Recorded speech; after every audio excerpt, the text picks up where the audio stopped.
แล้วก็ขอต้อนรับผู้รับฟังผ่านทางสถานีวิทยุวัดไฟเห็นคลื่น 104.50 เมกะเฮิรตซ์ทุกท่านตัวที่ติดตามรับฟังรายการสารธรรมยามดึกกันอยู่ในช่วงการเวลานี้ศรัทธาญาติโยมทุกท่านก็เป็นช่วงการเวลาสารธรรมยามดึกมาพบมาปะกันทุกวันจันทร์4 ทุ่มถึง 5 ทุ่มก็เป็นช่วงเวลาของสารธรรมยามดึกที่มาปะกับทุกท่านอาตมาภาพพระครูวรสุตตเขตเจ้าอาวาสวัดสันทรายตำบลสีดงเย็นอำเภอชัยปราการจังหวัดเชียงใหม่ก็ทำหน้าที่นำสารธรรมทั้งหลายทั้งมวลนำฝากกับท่านผู้ฟังทุกท่านในช่วงเวลายามดึกกันใจอี้นอศรัทธาญาติโยมภายยังบรรลับกันเตื้อ ภายฟังกันอยู่ในช่วงเวลานี้ก็กดไลค์กดแชร์คอมเมนต์ทักทายอุจจาสนทนากันเข้ามาได้เนอแล้วก็ท่านที่รับฟังผ่านทางสถานีวิทยุวัดไฟเห็นคลื่น 104.50 เมกะเฮิรตซ์ก็เตรียมโทรศัพท์กันไว้เนาะถึงเวลาก็จะได้เปิดสายหน้าไมค์โทรศัพท์กันเข้ามาตอนนี้ก็รับฟังเนื้อหาสาระธรรมกันก่อนอนุโมทนากับโยมสำเริงฟูฟองเข้ามาติดตามรับชมรับฟังในช่วงเวลานี้ขออนุโมทนาตัวกับการเข้ามาติดตามรับชมรับฟังสารธรรมยามดึกอยู่เป็นคู่เป็นกิมกันในยามดึกกันใจอี้อนุโมทนากับโยมพี่สาว 2,000 คันจิโกเข้ามาติดตามรับชมรับฟังคอมเมนต์เข้ามาตัวไว้สาเจ้าอนุโมทนาตัวเนอโยมพี่สาว 2,000 คันจิโกเข้ามาติดตามรับชมรับฟังเข้ามาแล้วก็กดไลค์กดแชร์กันไปตัวเนอฝากแชร์กันไปตัวคนละแชร์คนละแชร์แชร์ต่อก็ได้บุญเนาะศรัทธาญาติโยมทุกท่านก็เป็นโอกาสที่จะส่งเสียงธรรมรายการธรรมะถึงผู้คนได้รับฟังกันนักขึ้นแล้วก็ด้วยการแชร์ไปของเราทุกท่านทุกคนกันตัวในยามดึกๆกันใจอี้ไปยังบรรลับกันเตื้อเข้ามาติดตามรับชมรับฟังแล้วก็คอมเมนต์ทักทายกันเข้ามาตัวเนาะเป็นคู่เป็นกิมกันในยามดึกเนอศรัทธาญาติโยมทุกท่านก็มาพบมาปะกันในยามดึกกันอย่างนี้ทุกวันจันทร์เนาะญาติโยมทุกวันจันทร์ในช่วงเวลา 4 ทุ่มถึง 5 ทุ่มก็จะมาพบมาปะกันใจอี้เนาะศรัทธาญาติโยมอาตมาภาพก็พระครูวรสุตตเขตเจ้าอาวาสวัดสันทรายอำเภอชัยปราการก็มาทำหน้าที่นำเสนอสาระธรรมนำฝากกับทุกท่านกันศรัทธาญาติโยมทุกท่านคนเฮานั้นดำเนินวิถีชีวิตอยู่บนผืนโลกใบนี้ซึ่งมีเป็นห้องว่ามีภัยอยู่รอบด้านในชีวิตของเฮานะญาติโยมก็ภัยของชีวิตนั้นมีอยู่มากมายอยู่รอบตัวของเฮาฉะนั้นคนเฮาทุกคนนั้นก็ย่อมปรารถนาที่จะมีที่เปิ้งสำหรับชีวิตของเฮานะศรัทธาญาติโยมถ้าเฮามีที่เปิ้งที่อิงเห็นแล้วมันก็สบายอกสบายใจมีความอบอุ่นใจเนาะศรัทธาญาติโยมมีที่เปิ้งที่อิงในวิถีชีวิตของเฮาก็อย่างที่เฮาทุกท่านดำเนินวิถีชีวิตอยู่ศรัทธาญาติโยมเฮาก็ต้องพยายามสร้างที่เปิ้งของชีวิตของเฮาขึ้นมาเฮาจะมีวิธีสร้างที่เปิ้งสำหรับชีวิตของเฮาขึ้นมาได้จะได้ศรัทธาญาติโยมท่านกล่าวกันเอาไว้ให้ศรัทธาญาติโยมว่าที่เปิ้งสำหรับวิถีชีวิตของเฮาที่เปิ้งที่จะติดตามตนตัวของเฮาไปทุกหนทุกแห่งเป็นที่เปิ้งของเฮาไปในทุกหนทุกแห่งนั้นท่านกล่าวว่ามีอยู่4วิธีด้วยกันที่เฮาจะได้สร้างที่เปิ้งสำหรับชีวิตของเฮา4วิธีนั้นมีอย่างพ้อง 1. รักษาหน้าที่ให้เคร่งครัด 2. ตัดอะไร 3ไร้กังวลแล้วก็4สนใจธรรม4วิธีนี้ญาติโยมคือวิธีสร้างที่เปิ้งที่จะติดตามตนตัวไปทุกหนทุกแห่งวิธีแรกก็คือรักษาหน้าที่ให้เคร่งครัดศรัทธาญาติโยมทุกท่านเฮามีหน้าที่ยังก็จะต้องรักษาหน้าที่ของเฮาอันนั้นให้เคร่งครัดนะบอกว่าเฮาจะเป็นมีหน้าที่โดยธรรมชาติหน้าที่โดยธรรมชาตินั้นก็คือเป็นพ่อเป็นแม่เป็นลูกเราเนี่ยศรัทธาญาติโยมเป็นหน้าที่โดยธรรมชาติที่เกิดขึ้นโดยอัตโนมัติฉับพลันทันทีในเวลาที่เฮานั้นได้มีโอกาสได้เป็นพ่อเป็นแม่เป็นลูกกันก็จะมีหน้าที่ที่เกิดขึ้นโดยธรรมชาติฉะนั้นคนที่เป็นพ่อก็ดีเป็นแม่ก็ดีเป็นลูกก็ดีนะก็จะมีหน้าที่ของตัวเก่าที่จะพึงพึงทำฉะนั้นเฮาก็จะต้องรักษาหน้าที่ของเฮานี้ให้เคร่งครัดนะศรัทธาญาติโยมเพราะว่ามันจะเป็นที่เปิ้งสำหรับวิถีชีวิตของเฮานอกจากนั้นบางพ่องก็มีหน้าที่เป็นอุบาสกอุบาสิกาอุบาสกอุบาสิกาศรัทธาญาติโยมอุบาสกอุบาสิกานั้นแปลว่าผู้เข้าไปนั่งใกล้พระรัตนตรัยถ้าเป็นปัจจัยก็อุบาสกถ้าเป็นแม่หญิงก็อุบาสิกาเป็นผู้เข้าไปนั่งใกล้พระรัตนตรัยก็จะมีหน้าที่ของตนเองที่จะพึงพึงทำนั่นก็คือตั้งใจปฏิบัติหน้าที่ของตนเองให้ดีในความเป็นอุบาสกอุบาสิกาอย่างวันพรุ่งนี้พรุ่งนี้ก็จะเป็นวันพระวันศีลในช่วงฤดูกาลพรรษาอุบาสกอุบาสิกานั้นก็จะมีหน้าที่ก็จะต้องไปสั่งสมบุญในวันพระวันศีลวันศีลบ่ละวันพระบ่เว้นก็จะต้องสั่งสมบุญทำหน้าที่ของอุบาสกอุบาสิกานับตั้งแต่เจ้าก็ไปทำบุญตักบาตรศรัทธาญาติโยมเจ้าก็ไปทำบุญตักบาตรมาถึงช่วงบ่ายนั้นก็มาฟังธรรมฟังธรรมเมืองเหนือของเฮานี่ก็ฟังธรรมเรื่องเป็นกัปหลายผูกด้วยกันเป็นเรื่องยาวก็ฟังในทุกศีลในช่วงเวลาภาคบ่ายอย่างเนี้ยศรัทธาญาติโยมก็เป็นหน้าที่ของอุบาสกอุบาสิกาที่จะพึงประพฤติปฏิบัติพึงทำฉะนั้นบอกว่าเราจะมีหน้าที่ยังญาติโยมก็จะต้องปฏิบัติหน้าที่ของเรานั้นให้ดีปฏิบัติหน้าที่ของเราให้ซื่อสัตย์สุจริตหน้าที่ที่จะได้บันดาลทุกข์ภัยให้โทษแก่ตนเองและคนรอบข้างฉะนั้นแล้วศรัทธาญาติโยมที่เปิ้งอันแรกที่เราจะต้องสร้างนั่นก็คือการรักษาหน้าที่ให้เคร่งครัดลองพิจารณาพอ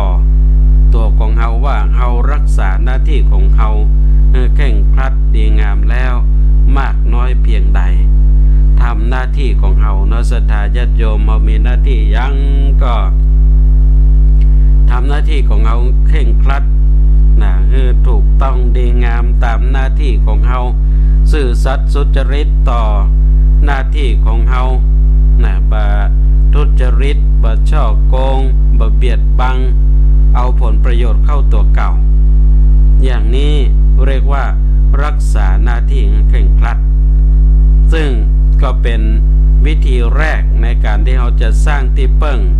ที่จะติดตามตนตัวของเฮาไปในทุกหนทุกแห่งนอกจากนั้นแล้วศรัทธาญาติโยมเฮาก็จะต้องตัดอะไรนั้นศรัทธาญาติโยมเปิ้นกล่าวกันว่าจะไปทำตัวเป็นปิงเป็นปิงหรือว่าเป็นตากหรือว่าเป็นตกโตตุ๊กแกนี่ศรัทธาญาติโยมเนาะมื้อเนี้ยเวลามันเกาะมันเกาะอย่างแล้วมันก็จะติดออกยากปิงนี่เวลาที่มันดูดกินเลือดเอาเนาะญาติโยมเนาะกว่าจะเอาออกได้เนี่ยโอ้ยเป็นยากลำบากตุ๊กแกตกโตซ้ำให้ศรัทธาญาติโยมเนาะโอ้จะไปให้มันโดดเกาะได้เด้อญาติโยมเนาะถ้ามันโดดเกาะเนี่ยโอ้มันออกมันติดแน่นนะญาติโยมมันออกยากฉะนั้นเนี่ยเพิ่นยังบอกว่าเฮาใจชีวิตอยู่นั้นพยายามจะไปเป็นปิงหรือว่าเป็นตากเป็นตุ๊กแกตกโตเกาะกำทุกสิ่งทุกอย่างไปหั่นบ่ฮู้จักวางบ่ฮู้จักปลงต้องวางลงปลงตกในสมบัติภัสถานทั้งหลายทั้งมวลนั้นศรัทธาญาติโยมถ้าเฮาบ่วางเฮาบ่ปลงในพ้องเนี่ย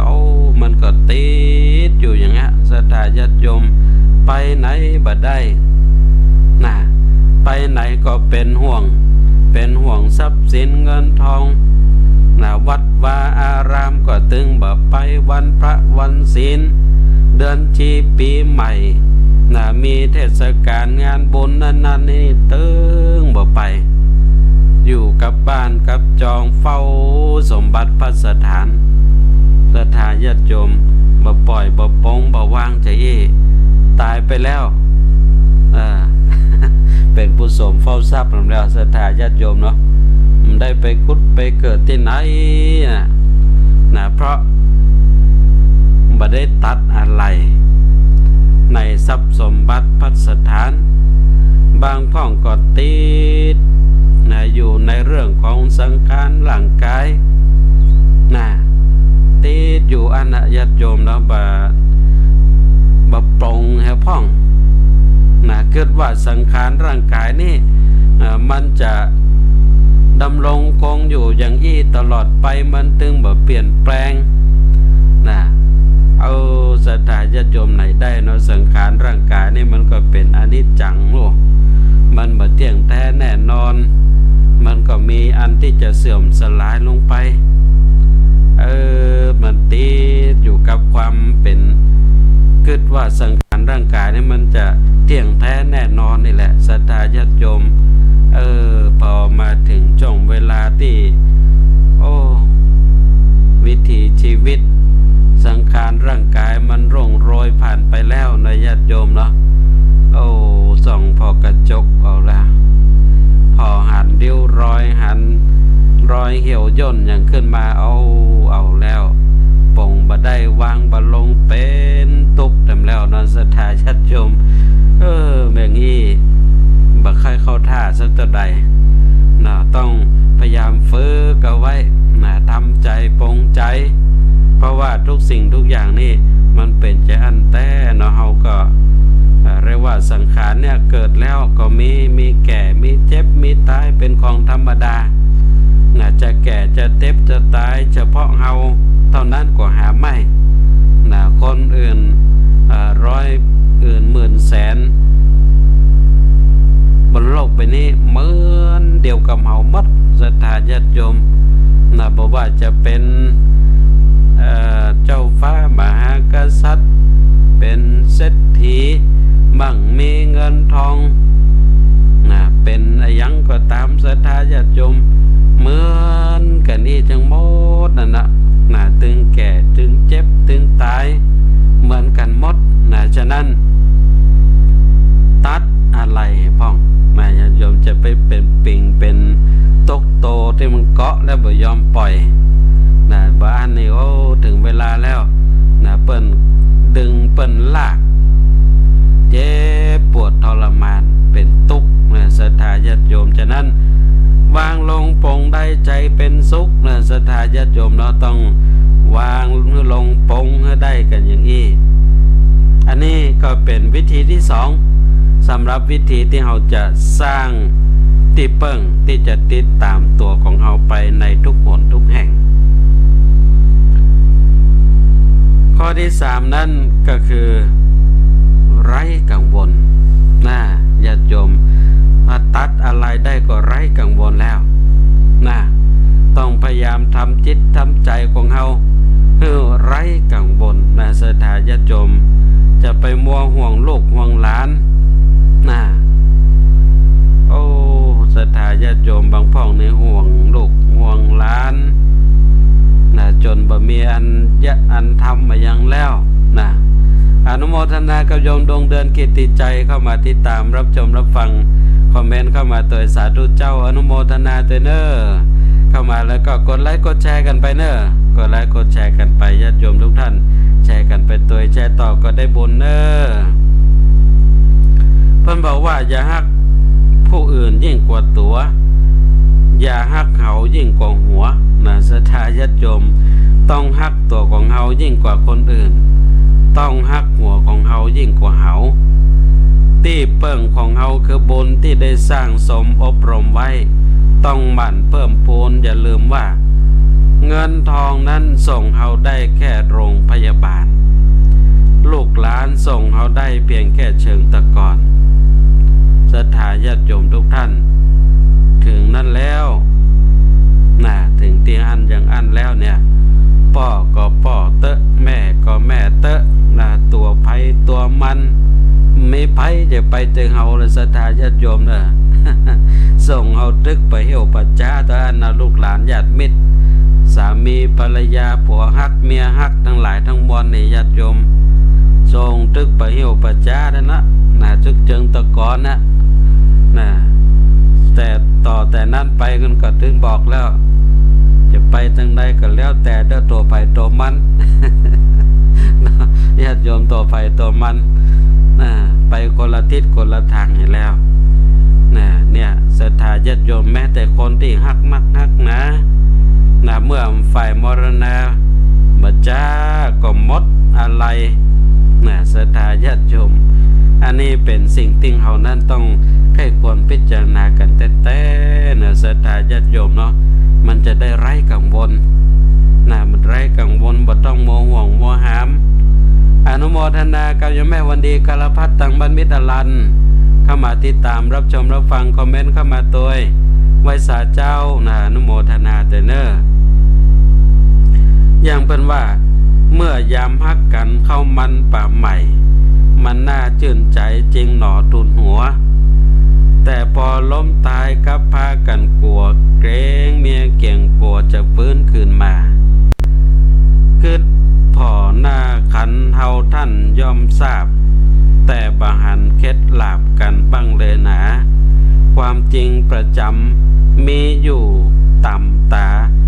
บาหันระอากันเหี่ยวพ่องเลยเนาะศรัทธาญาติโยมทุกท่านการที่เฮานั้น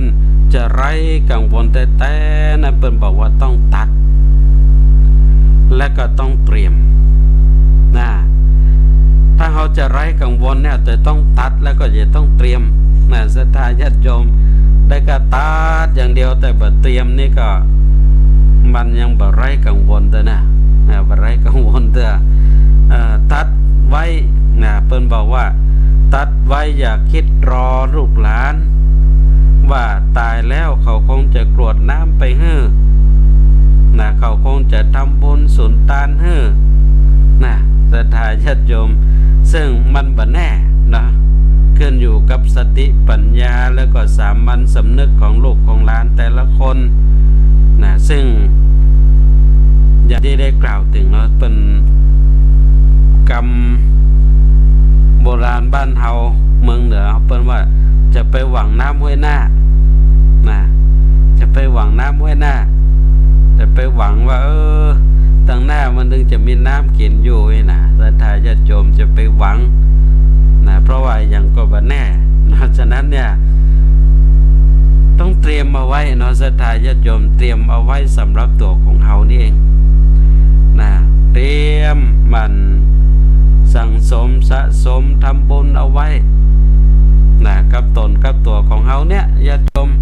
เมื่อเฮายังมีกำลังเมื่อเฮายังได้ทำได้เนี่ยศรัทธาญาติโยมมันสร้างมันทำไว้แล้วทำบุญสร้างกุศลไว้น่าจะไปเกิดจะไปหวังว่าถึงเวลาลูกหลานเราตึงจะตานไปเฮ้ยนะญาติโยมของจะนะมันอยู่ที่สติปัญญาแล้วก็สามัญสำนึกของลูกของหลานเขาแต่ละคนตัวมันเหมือนกันเนอะศรัทธาญาติโยมเนาะเราเหมือนกันนะบางพ่องเนี่ยมันตึงมือเกิดตึงหากรรมแล้วนะตายไปก็เป็นเปิ้นไปแล้วนะเป็นผีเป็นเปิ้นไปแล้วนะตึงมือเกิดตึงหาแล้ว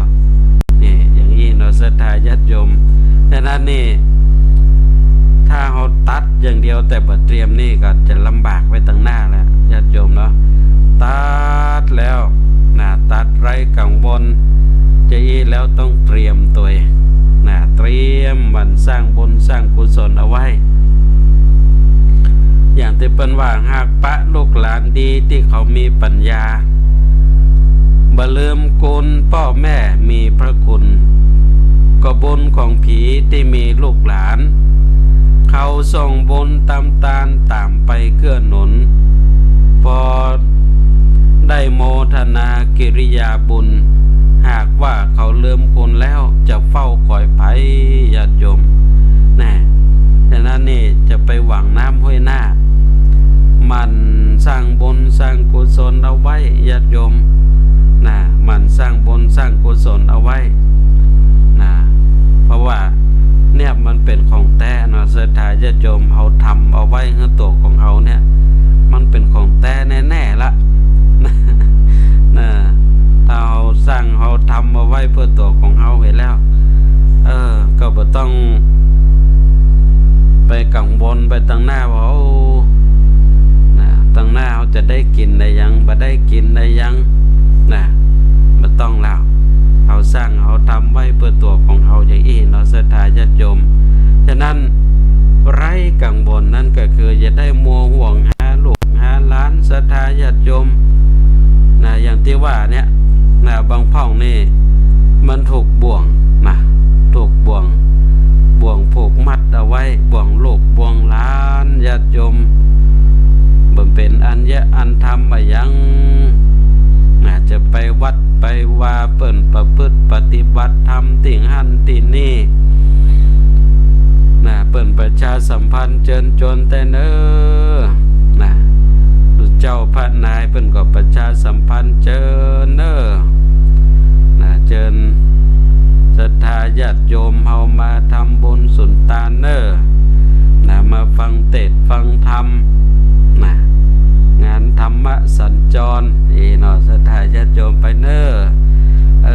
คงพ่องมันตัดบ่ได้มันบ่ไร้กังวลนี่แหละศรัทธาญาติโยมเนาะน่ะยังห่วงลูกห่วงหลานอยู่ไปบ่ได้เตื้อลูกน้อยอยู่หลานน้อยอยู่นี่ไปบ่ได้เตื้อนะพอถึงวันศีลวันพระทำแล้วญาติโยมเนาะไปบ่ได้ทำแล้วบ่วงลูกบ่วงหลานผูกมัดเอาไว้เหี้ยศรัทธาญาติโยมแล้วเมื่อใดจะได้ไปสักเตื้อไปวัดไปวาไปทำบุญสุนทานศรัทธาญาติโยมเปิ้นถึงว่าเนาะไปวัดไปยังไปวัดมันก็ตึงออกขั้นเต็มตัวแล้วเนาะศรัทธาญาติโยมเนาะไปวัดอะไรอย่างวัดจิตวัดใจของเฮาเนอะญาติโยมเนาะเอาไปวัดนี่ก็ไปวัดจิตวัดใจตัวเก่าวัดจิตวัดใจว่าเฮาเข้าไปวัดวาอารามแล้วได้ไปทำบุญสุนทานได้ไปฟังเทศน์ฟังธรรมได้ไปสวดโยโกห้องเจริญสมาธิภาวนาจะแล้วเป็นจะได้พ่องวาดพอจิตพอใจของเฮาว่าตอนที่ เฮายังบ่ได้เข้าวัดแต่นี่ใจของเฮาเป็นจะได้นะยังมีความห่วงหาอะไรนะยังมีความอยากได้นั่นได้นี่อยากเป็นนั่นเป็นนี่นะยังเป็นคนขี้โกรธขี้เกียจนะเป็นคนขี้จมขี้ซ้ำนะใส่ลูกใส่หลานนี่เนาะศรัทธาญาติโยมพอเข้าวัดไปแล้วไปไหว้พระหับศีลฟังเทศน์ฟังธรรมนะเจริญสมาธิภาวนาอบรมขัดเกลาจิตใจของเฮาแล้วทีนี้ก็ต้องวัดแล้วญาติโยมต้องวัดพอละเป็นจะได้ประเดี๋ยวนี้เฮายังเหมือนเก่าอยู่ก็หรือว่ามันพัฒนาขึ้นใจนี่มันพัฒนาขึ้นหรือว่าหายกว่าเก่า มันมีอย่างนี้เนาะศรัทธาญาติโยมเราต้องวัดนะวัดจิตวัดใจของเฮายังขี้จมขี้ซ้ำใส่ลูกใส่หลานอยู่ก็นะหลวงพ่อมาวัดแต่ญาติโยมเนาะพอปิ๊กไปบ้านเนี่ยเอาแล้วหันลูกหันหลานนะบ่เหมือนจิตบ่เหมือนใจเอาครัวเอาของยังเหี้ยเบออันนั้นก็บ่แยะอันนี้ก็บ่ทำเอาละจมให้ลูกกับหลานทำแล้วนะญาติโยมนะเนี่ยกูว่านะภูเขานี่มันตึงจี้อะดื้อถึงลูกกับหลานจมนะจมนักเหลือเก่ากันนะญาติโยม บางลูกหลานนี่จังโอ้ฟังเนี่ยเหลือเก่าก่อนนั่น ไปวัดไปนอนวัดฟิกมาบ้านยังเหลือเก่าโจมนักเหลือเก่ากัน อย่างนี้แสดงว่ายังแบบถึงแต่เดือยังถึงวัดถึงว่ายังพัฒนาจิตพัฒนาใจแต่เดือ มันเหลือเก่าเนาะทำเตือเป็นคนขี้โคตรนะเป็นคนขี้โคตรเข้าวัดแล้วรับศีลแล้วรักษาศีลแล้วปฏิบัติธรรมแล้วฟังเทศน์ฟังธรรมแล้วนะพอใจพอจิตพอใจของเฮาเป็นจะได้นะออกจากวัดไปแล้วนะมีคนเพิ่นว่าเฮาจะอันจะซาลาเปาไส้ดำเนี่ย น่าศรัทธาญาติโยมเนาะมันต้องมีหลายคนพยายามที่จะทดสอบบารมีเฮาทดสอบมาวัดพอเฮานี่มันตึงมีญาติโยมนะใส่ชุดขาวไปวัดออกมาก็ถึงว่าซาลาเปาไส้ดำ บางคนเนี่ยปดโถได้ยินเพิ่นว่าฮ้อนวุดล่ะญาติโยมด่าเพิ่นเป็นฟืนเป็นไฟอันนี้ก็ยังบ่ได้เด้อ วัดพอแล้วยังบ่เข้าท่าเด้อ ฉะนั้นนี่เข้าวัดแล้วมันต้องวัดพอจิตพอใจของเฮาอนุโมทนากับโยมกมลชนกทาหลวงเข้ามาติดตามรับชมรับฟังในช่วงเวลานี้ขออนุโมทนาตัวญาติโยมต้องวัดนะเอามาวัดต้องวัดจิตวัดใจตัวเก่าพอสังเกตพอจิตพอใจของเฮามันดีขึ้นกว่าเก่าก็หรือว่ามันแย่กว่าเก่าถ้าแย่กว่าเก่านี่แสดงว่าเฮายังมาถึงวัดนี่ยังบ่ถึงวัดเตื้อนะยังบ่ถึงวัดเตื้อแต่ถ้าหากว่าเฮามาวัดแล้ววัดพอจิตพอใจของเฮาแล้วมันดีกว่าแต่ก่อนเด้นะเมื่อก่อนเนาะนี่เป็นคนใจงอนนะเป็นคนใจงอนเป็นคนขี้โกรธขี้เกียจขี้จมขี้แซมเปิ้น เข้าวัดนอนวัดประพฤติปฏิบัติธรรมสดโยโกของฟังเทศน์ฟังธรรมแล้วใจเย็นขึ้นใจเย็นขึ้นไผว่ายังก็ตึงเหมือนเมื่อก่อนแล้วเมื่อก่อนในไผว่ายังตึงบ่ได้มาถึงตอบไปรบแล้วแต่ถ้ามาวัดมาถึงวัดปฏิบัติได้เข้าถึงเอาเตอะไผจะว่าได้ก็จังยิ้มยิ้มใจเย็นอันนี้ญาติโยมนี่แสดงว่า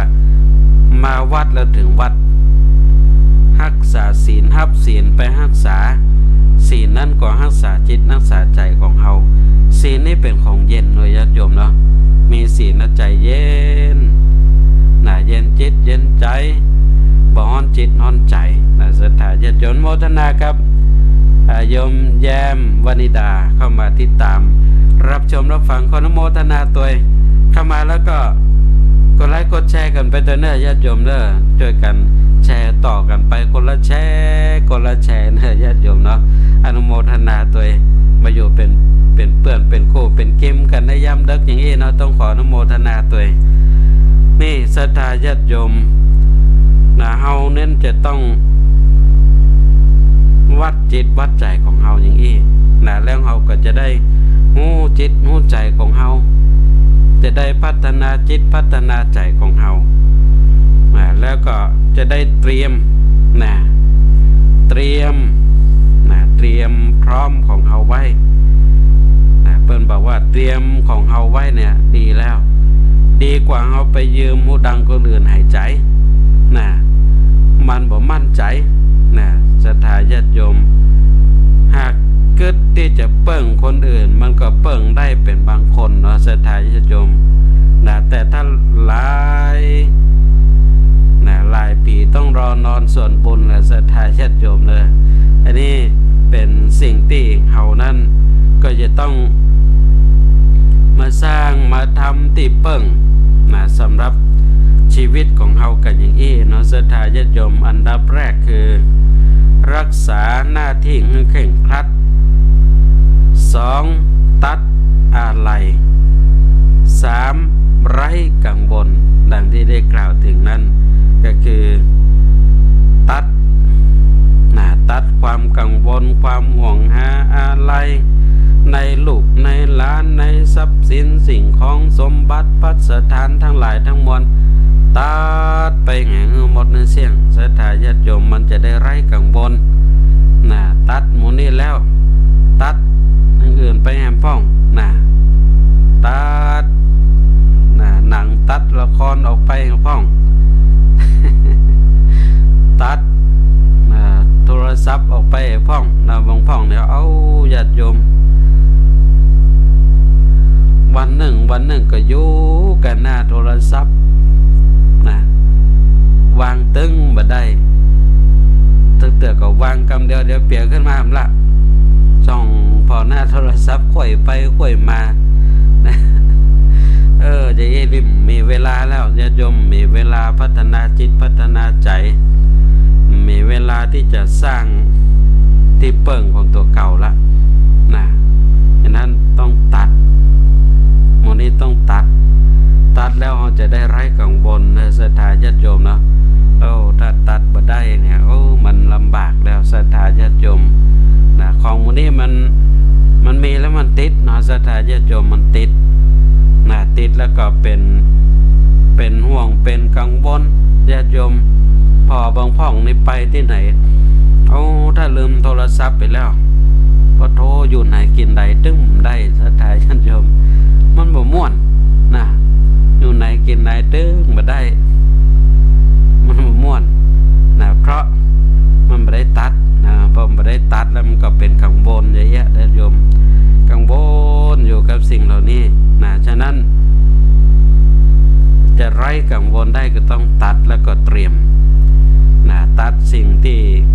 มันเกิดความห่วงหาอะไรออกไปทั้งหมดนั้นเสี่ยงเห็นแล้วก็เตรียมคือเตรียมเสบียงชีวิตของเราไว้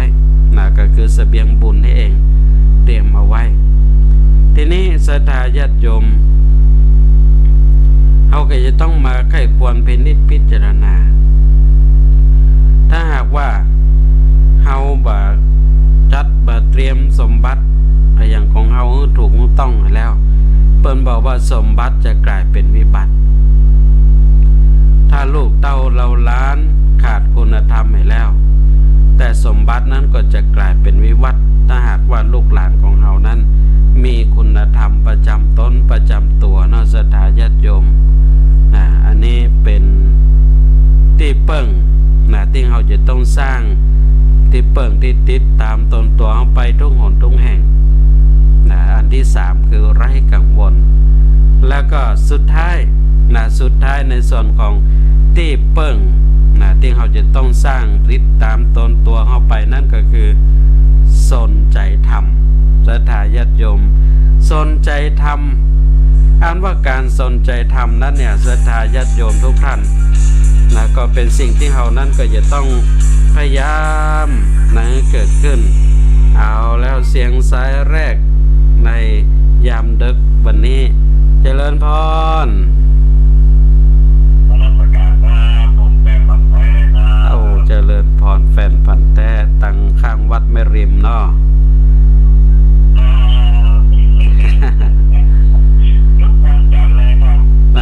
ปะกันทุกวันจันทร์ยามดึกโอ้อย่างกับแฟนพันธุ์แท้เนาะโอ้ดีใช่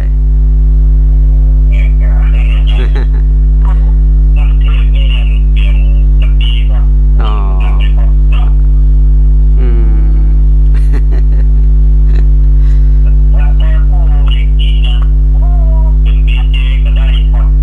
เป็นดีเจก็ได้อยู่กะ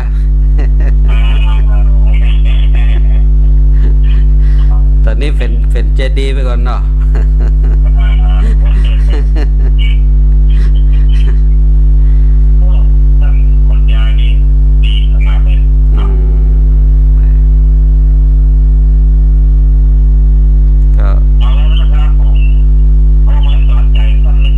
สาธุอนุโมทนาเนอเป็นกำลังใจให้กันเนาะ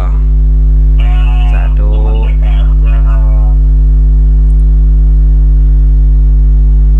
เอาและเสียงสายแรกในยามดึกของวันนี้ศรัทธาญาติโยมFC แฟนคลับ แฟนพันธุ์แท้ตั้งข้างวัดแม่ริมก็มาร์กไว้เลยยามดึกวันจันทร์ปะกันตลอดก็ต้องขออนุโมทนาตัวที่เพิ่งที่4เราที่เราจะต้องสร้างศรัทธายังคือสนใจธรรมการสนใจธรรมคือบ่ทอดทิ้งธรรมนั่นเองเนาะศรัทธาญาติโยมเหมือนกับที่องค์สมเด็จพระสัมมาสัมพุทธเจ้าตรัสไว้ธัมโมหเวรคติธรรมจารีที่แปลว่าธรรมและย่อมรักษาผู้ประพฤติธรรมโอ้กันง่ายๆเนาะศรัทธาญาติโยมคือดีนั้นย่อมรักษาดีเหมือนกับเกลือที่คอยสมานเนื้อบ่ให้เน่าถ้าเรามีธรรมแล้วปฏิบัติธรรมนั้นก็ย่อมจะติดตามรักษาให้เฮานั้นอยู่เปิ้นก็ฮักจากเปิ้นก็อะไรอยู่ก็สบายไปก็สะดวกอยู่ก็บ่ลำบากจากก็บ่ลำเค็ญศรัทธาญาติโยมเพราะว่าเฮานั้นมีธรรมสนใจธรรมรักษาธรรมเนาะศรัทธาญาติโยมก็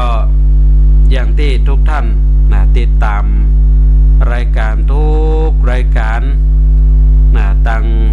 สถานีวิทยุออนไลน์ของวัดสันทรายนี่ก็ดี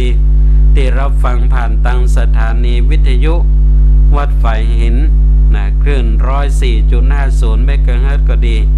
อันนี้คือผู้ที่สนใจธรรมศรัทธาญาติโยมสนใจธรรมมันเฝ้าฟังธรรมฟังแล้วก็เก็บเอาแก่นเอาสารเนื้อหาสาระเหล่านั้นนำไปปรับไปใช้กับวิถีชีวิตของเฮาสิ่งที่เฮาได้ยินได้ฟังนั้นศรัทธาญาติโยม เราก็ต้องพยายามฟังเอาแก่นเอาสารเอาเนื้อหาสาระนะเพื่อที่จะนำเอาไปปรับใช้ในชีวิตของเราซึ่งธรรมะของพุทธเจ้านั้นก็เป็นธรรมโอสถนะศรัทธาญาติโยมที่เพิ่นฮ้องว่าเป็นยาธรรมยารักษาใจองค์สมเด็จพระสัมมาสัมพุทธเจ้านั้นก็เปรียบเหมือนกับหมอนะที่มีความรู้เรื่องยาที่จะใช้บำบัดรักษาโรคทั้งหลายทั้งมวลพระองค์นั้นก็ทรงเอายาธรรมนี่มากมาย 84,000 ชนิดนะศรัทธาญาติโยมแต่ก็อย่างที่ได้กล่าวถึงเนาะเราก็จะต้องเอายาธรรมเนี่ยรักษาใจของเรามันตรงกับโรคก็เหมือนกับเราไปหาหมอนะญาติโยมไปหาหมอที่โรงพยาบาลเราเป็นโรคอะไรอย่างนะเป็นโรคไข้หวัดนะไข้หวัดใหญ่ไข้เลือดออกนะเป็นไวรัสโควิด-19 ก็เป็นโรคหัวใจก็อย่างมื้อนี้นะศรัทธาญาติโยมไปแล้วหมอเพิ่นก็จะวินิจฉัยโรคเสร็จเรียบร้อยเพิ่นก็จะเอายาให้มากินรักษาโรคนะยานั้นก็ตรงกับโรคที่เราเป็นอยู่นะกินแล้วก็หายญาติโยมจะเหมือนกันเนาะโรคทางใจนี่ก็เหมือนกันก็ต้องอาศัยยาธรรมโอสถของพุทธเจ้าที่มีหลายชนิดดังที่กล่าว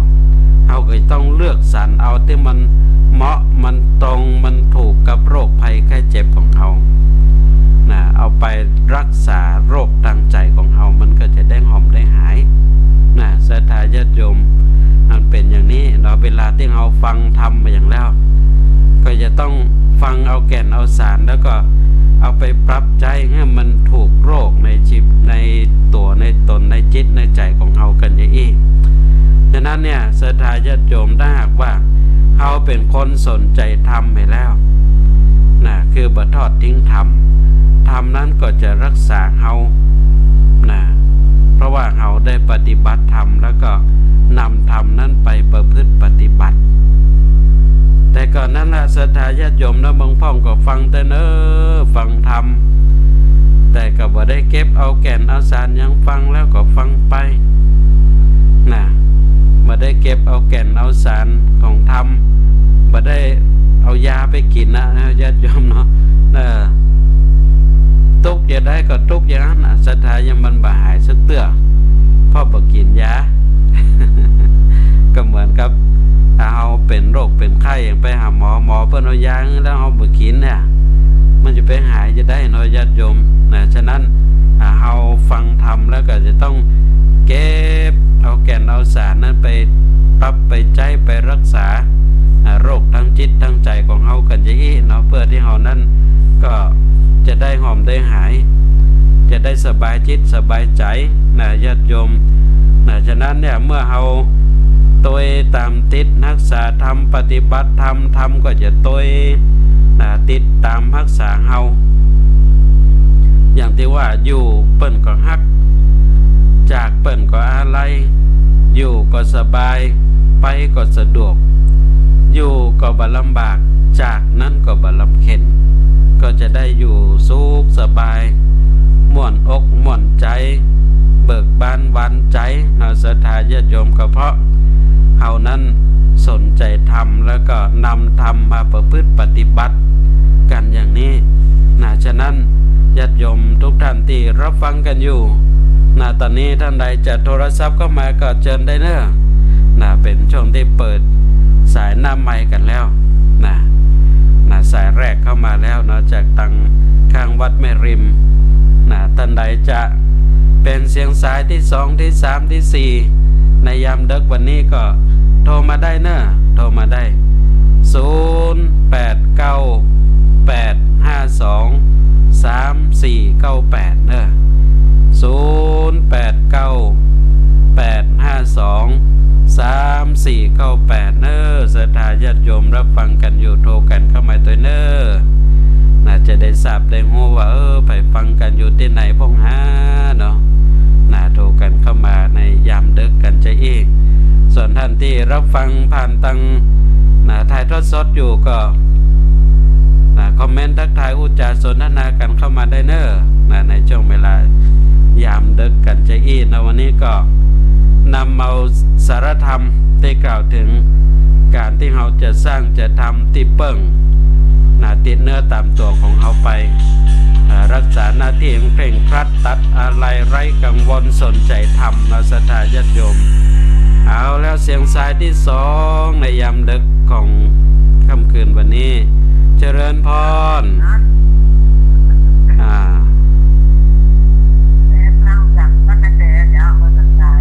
เอาอำเภอสันทรายเนาะ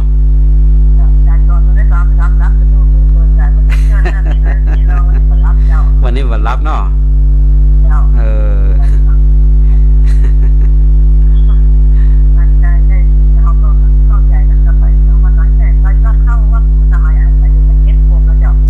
โอ้ดีละ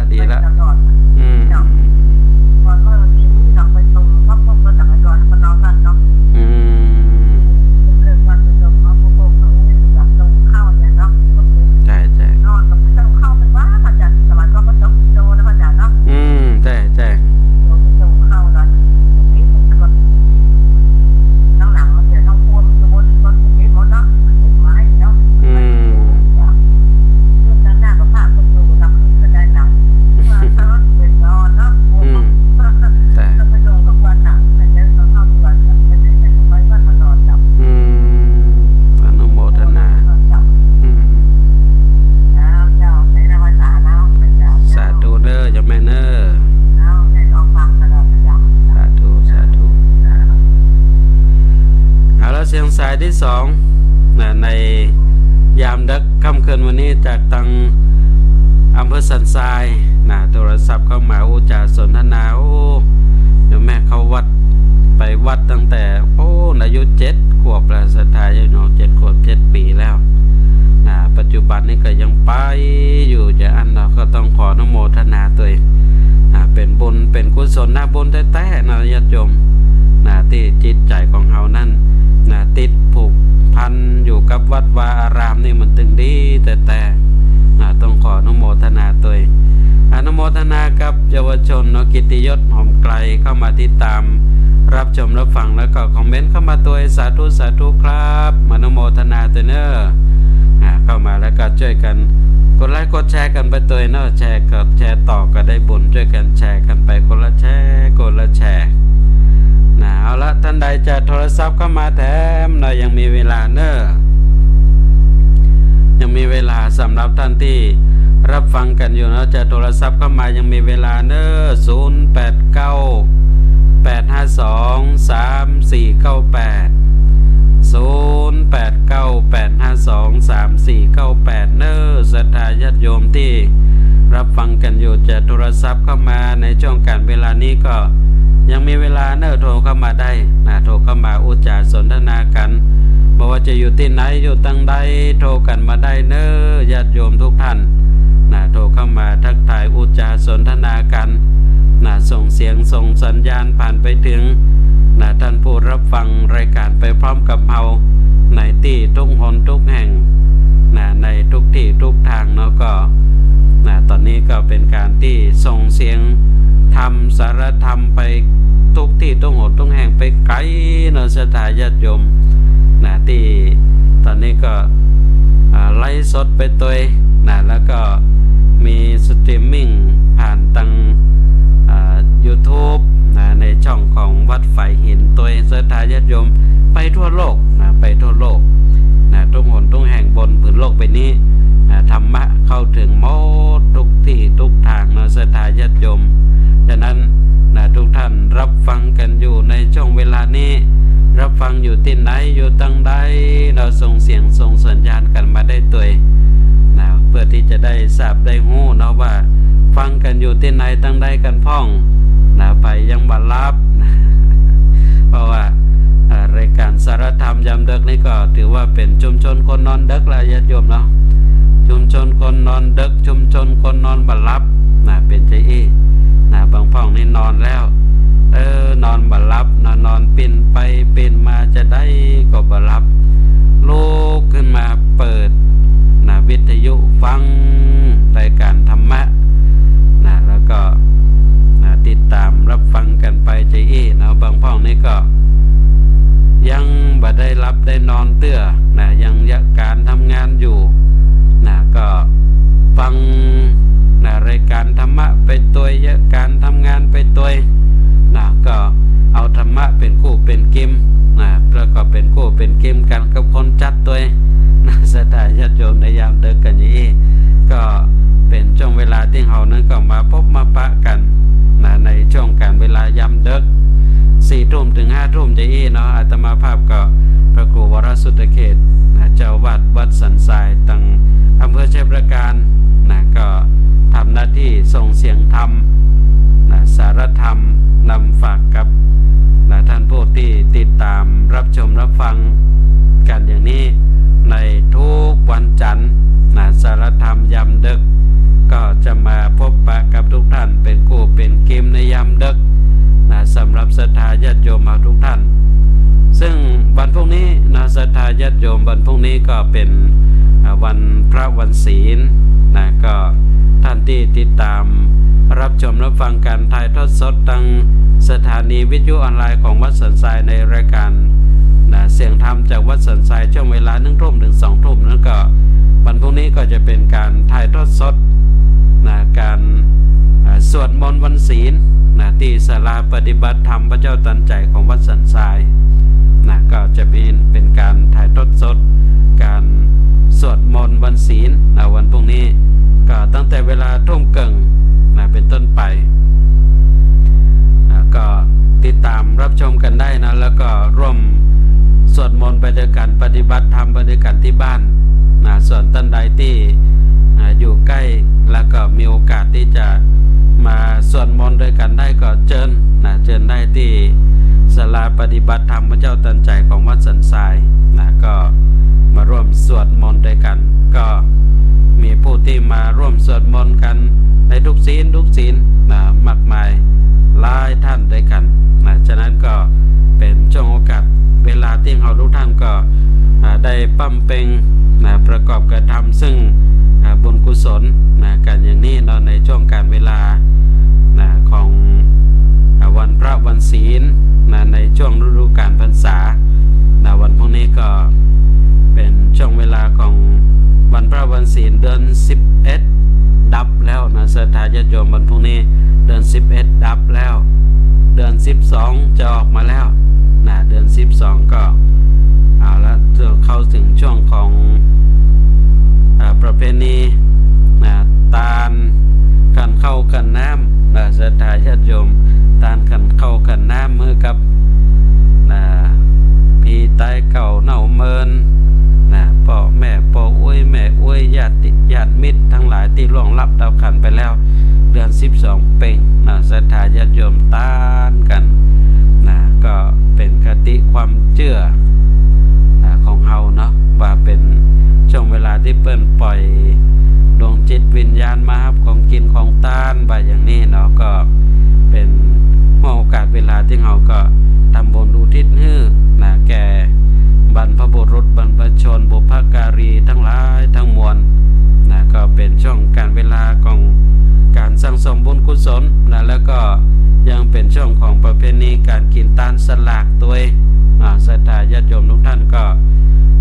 เป็นโอกาสเวลาที่เราก็ปั้มเพ็งบุญกุศลกันไปกันอย่างนี้ศรัทธาญาติโยมแล้วพอเวลา